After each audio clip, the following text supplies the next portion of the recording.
Okay, sweet. Let's do this. Right. Um, welcome to Walk the Rock Raw episode 1. So I'd originally actually recorded this like about a week ago, and it was kind of immediately post show, and then to be honest, I was a little bit of a technophobe when it came to the microphone, and I didn't actually turn it on. So pretty much all of the clips from the weekend are essentially useless. I might try and like B-roll them over this. I'm recording this kind of on the fly without really 100% knowing what it is I'm exactly going to do with it. But to be honest, I think kind of just based off the kind of what's happened over the course of the past kind of week or so. I think just kind of like a raw kind of sit down video. Obviously, given the name of the series in of itself, or the kind of ongoing series in of itself, it probably makes sense. So, kind of what I wanted to do with this video is essentially just kind of recap last weekend, and kind of go through the immediate kind of reflections, I guess, and the kind of plan from here, because the original plan has shifted a little bit, and it's taken me a couple of days to kind of really sit on it and kind of assess whether the right move has been made. But I can honestly say that I am fully content in the decisions that have been made by myself, Callum, and the kind of the people around me. So what I want to do first is let's just kind of take it right back to the weekend. So we got to Wigan on Thursday, started loading up obviously after a pretty aggressive few weeks leading up into the actual show. So essentially a kind of quick background is, for reasons that are probably unnecessary to speak about now, I'm probably just going to elongate this video any longer than needed. My prep had to be cut a lot shorter than originally planned. I think we had originally planned out like kind of 20 weeks, and that had to be condensed into about kind of 11 or 12. So we had a lot of work to do in a relatively short amount of time, and it quickly became quite clear that we were running behind, and it was through no fault of action, through no fault of work. There was no drop off in the plan, there was no lack of adherence or anything like that. It was literally just the case that the rate of loss that we'd had relative to the time that we had, it was just hard to pick up speed on. So in that kind of closing couple of weeks, we got pretty aggressive with it. Now I'm not going to go into the details of kind of what was used, what setup we had.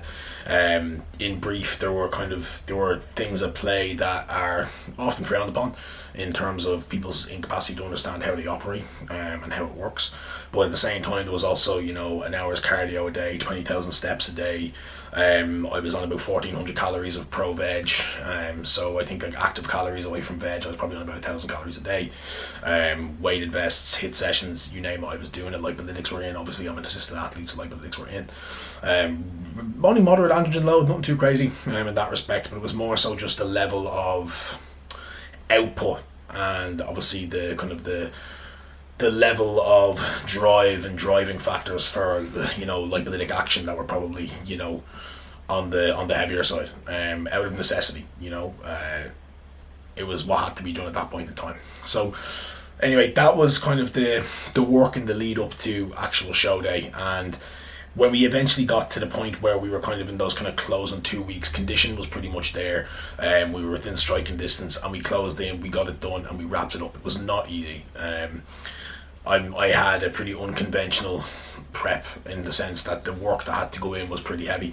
We did have it on footage, but Callum and himself had said, this is probably the hardest he's ever pushed anyone in a prep.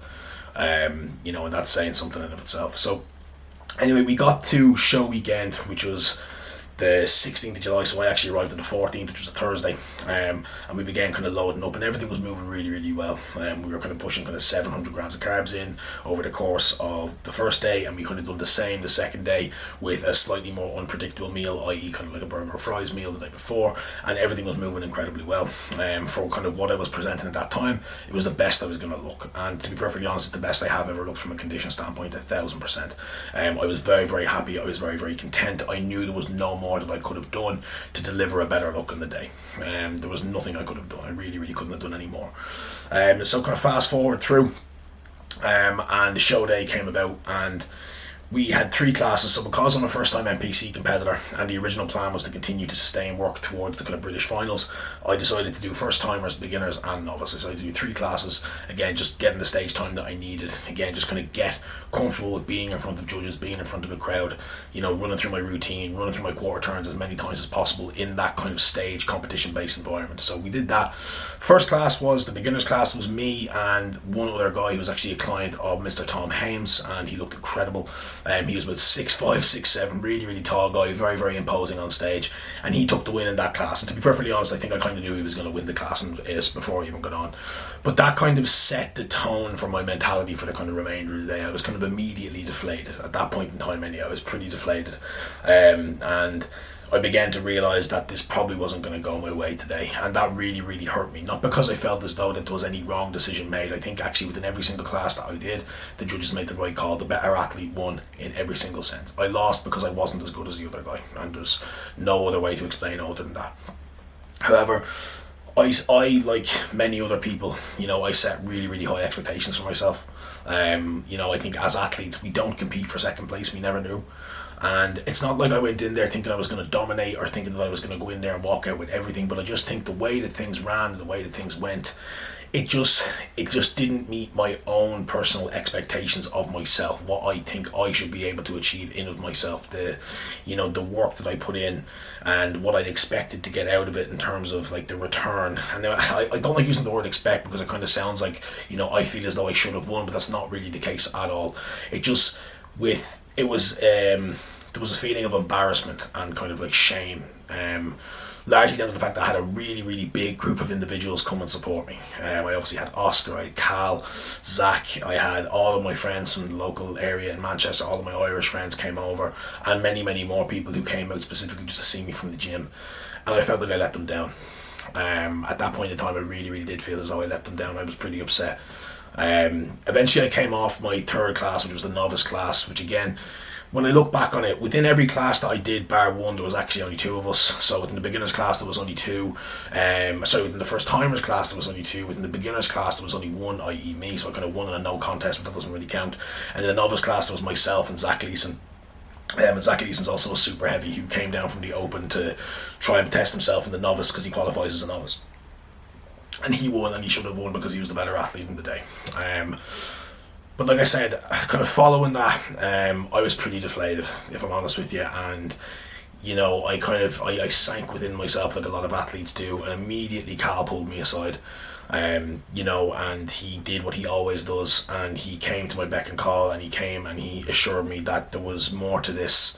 And that this is the game that we play, and he settled me down initially, and he got that initial bout of, kind of almost like devastation, if you will. There was a level of devastation for sure, and I was upset, and I was teary eyed, and he settled me on that respect, and he kind of set me out then, and I went back to the the backstage area, and then Oscar found me. And anyone who knows of my relationship with Oscar, anyone who's seen this will know how deep my relationship is with Oscar.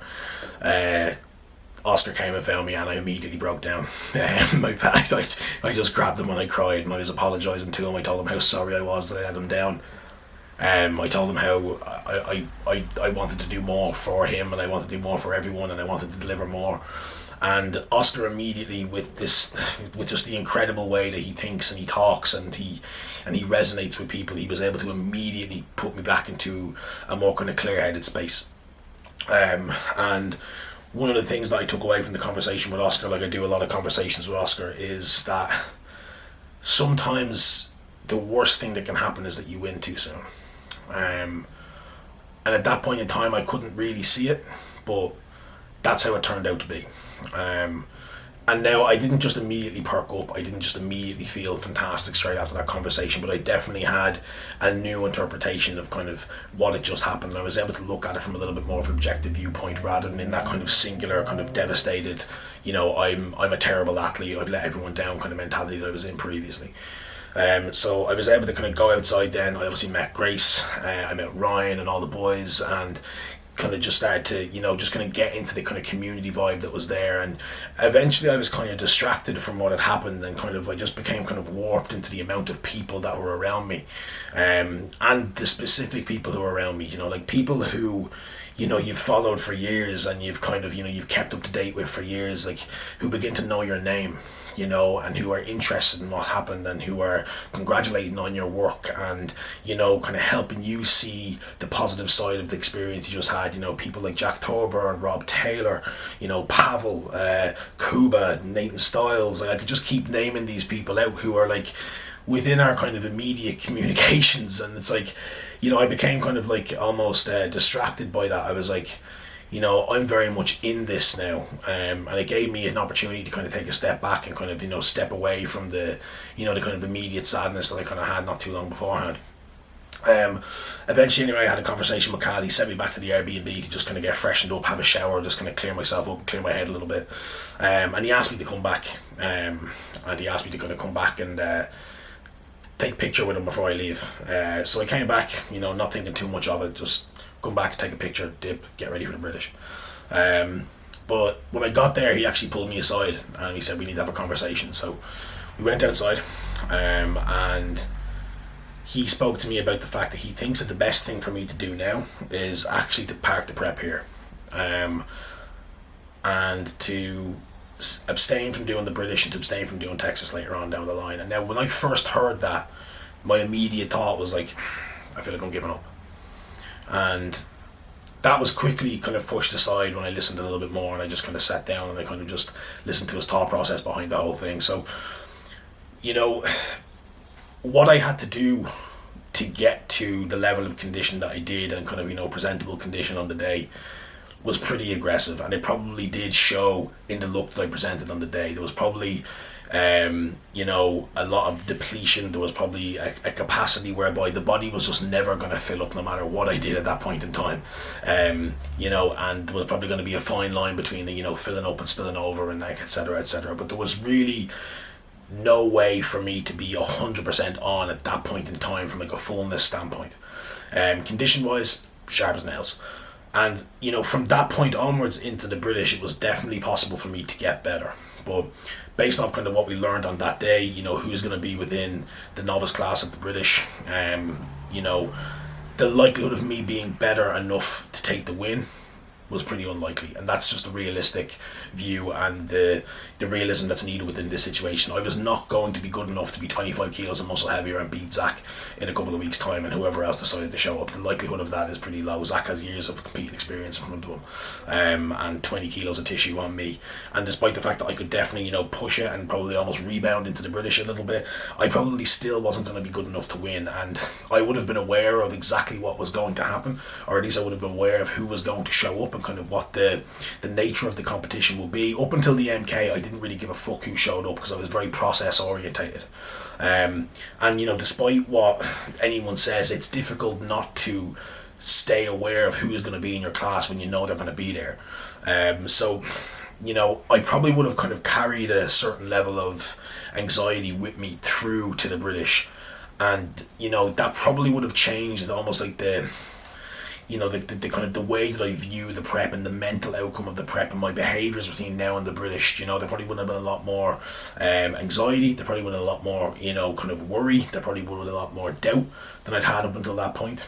When, up until the MK, and to be honest, even right now, I've the most clarity I've ever had. I'm the most motivated I've ever been. I'm the most clear on who I am and what I want to do and where I want to go.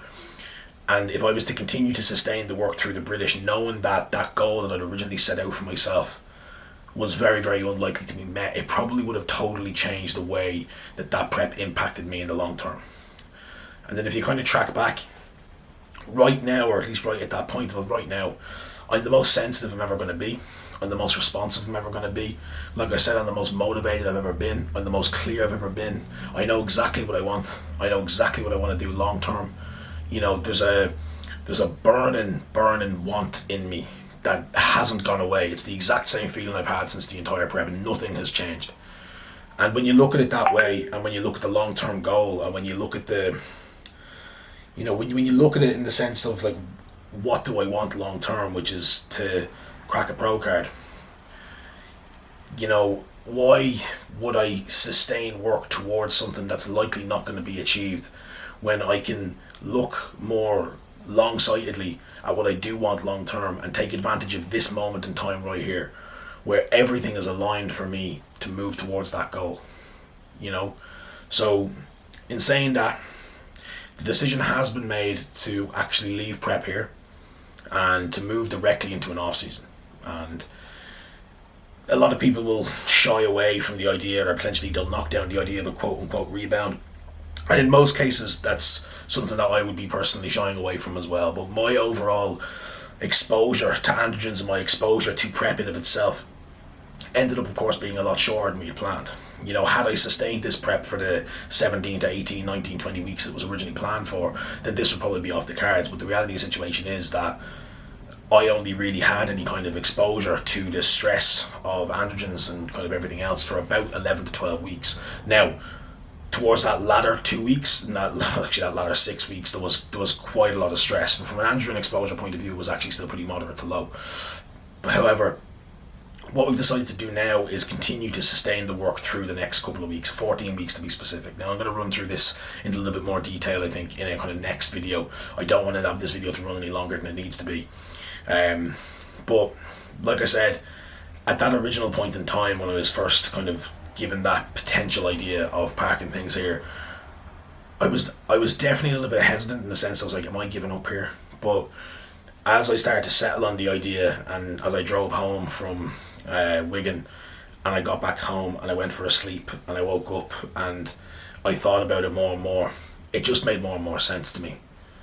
There was just an obvious bout of this is what I need to do. This is the option. This is what's on the table for me. To use this, I can't even explain how motivated I am. I really, really can't. It's very difficult for me to put into words how much I truly want this.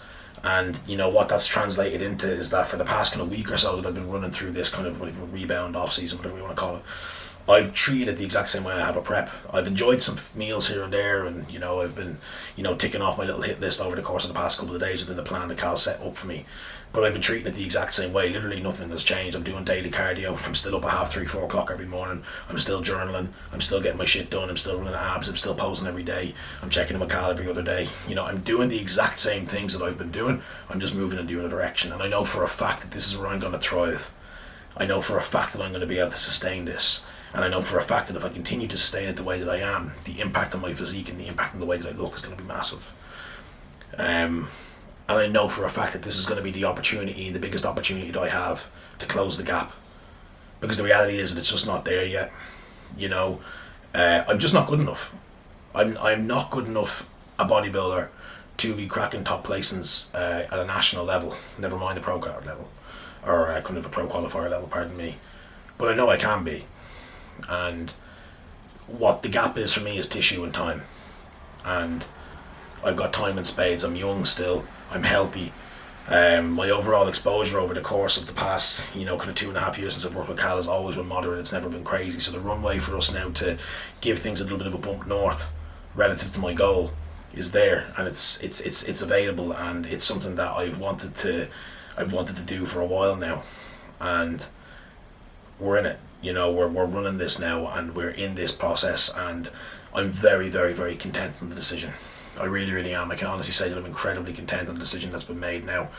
Even with Grace, my partner, like my incredible partner, she's obviously prepping for her pro card this year. She's going for her pro card this year, and her prep is starting to get to the point where she's starting to feel it now. And she was the most supportive, incredible person to me when I was quite literally, I wasn't really in the land of the living for a while, and it's now my turn to return that favour for her, where she now becomes priority. Now I'm still going to give myself the priority that I need to get my shit done, and there's going to be some very serious standards that I've set myself.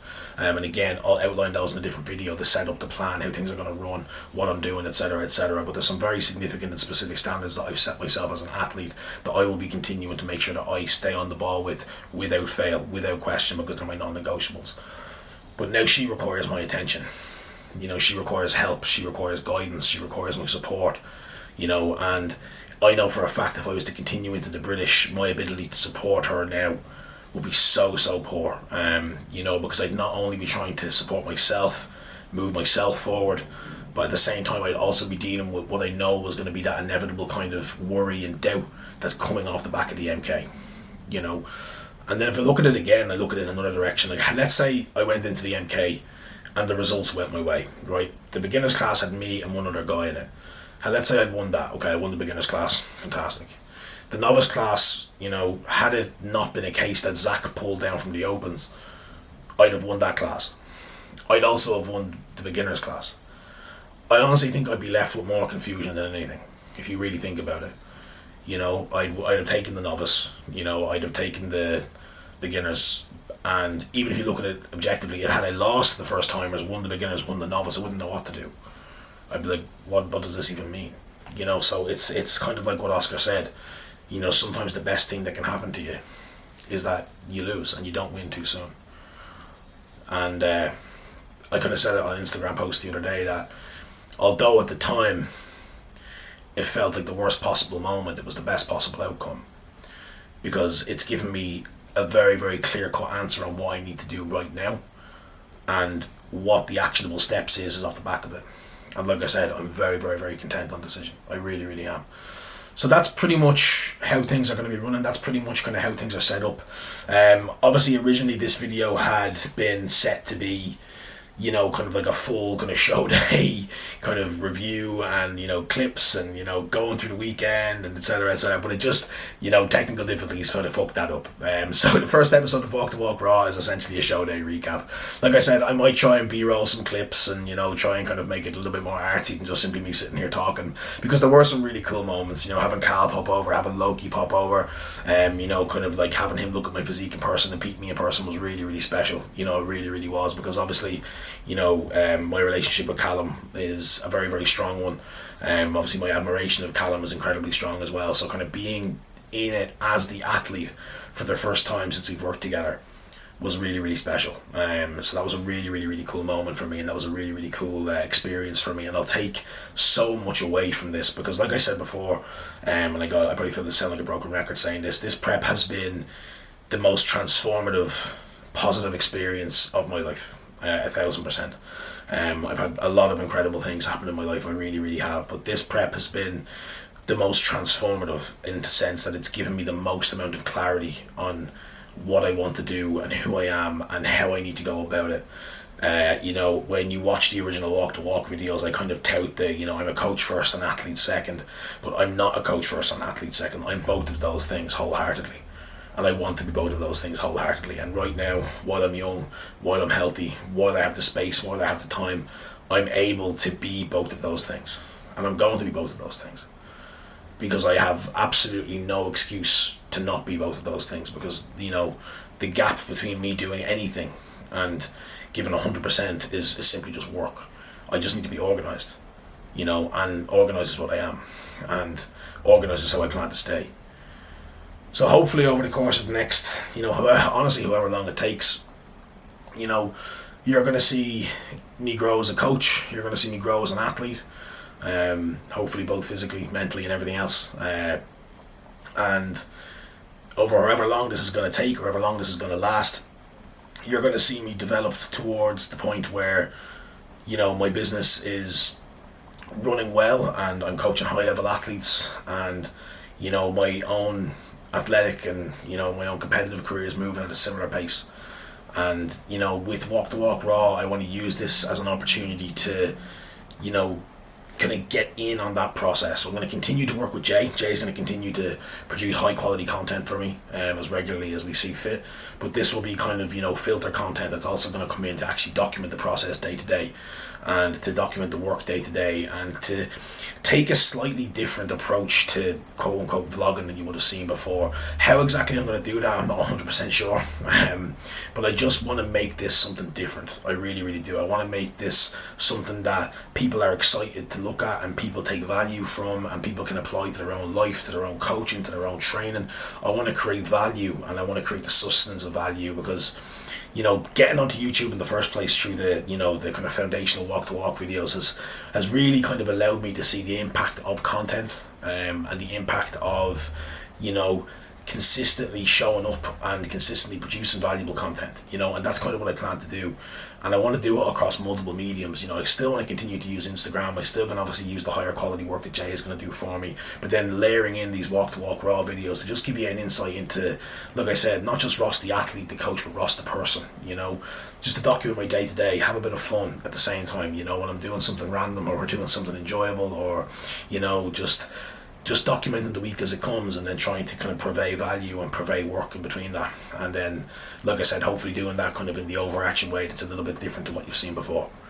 So that is pretty much it. The prep ends here. The off season has started.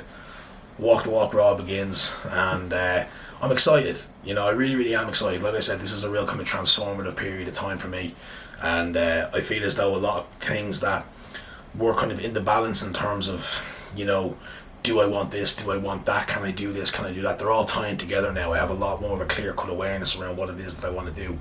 I have a lot more clear-cut around this awareness around kind of like how I'm going to do it and how I'm going to operate. And that's just with consistency.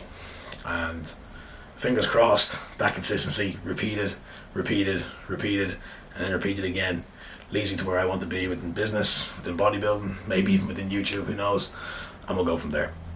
So I'll take this final opportunity to just say thank you to everyone. There has been an absolutely overwhelming amount of support for not only Walk the Walk in general, but just for me and this prep, and a lot of people messaging and reaching out and telling me how my story has touched them and how they resonate with it, and how it's made them feel and how it's motivated them, and it just things you never really expect to happen, but at the same time things that you really, really hope do. So it's a really, really cool feeling to be kind of in the space that I am, and kind of getting set for the journey that I'm going on. So honestly, thank you all so much. I'm really looking forward to doing this. I'm a bit nervous about it because obviously it's something I've never done before, but I do hope you'll join me in what plans to be just like another crazy chapter on this world ride. But like I said, peace and love, and when it comes to the YouTube, like, subscribe, tell your ma, tell your auntie, tell everyone. Have a sick day. Slán a bhaile. Peace and love.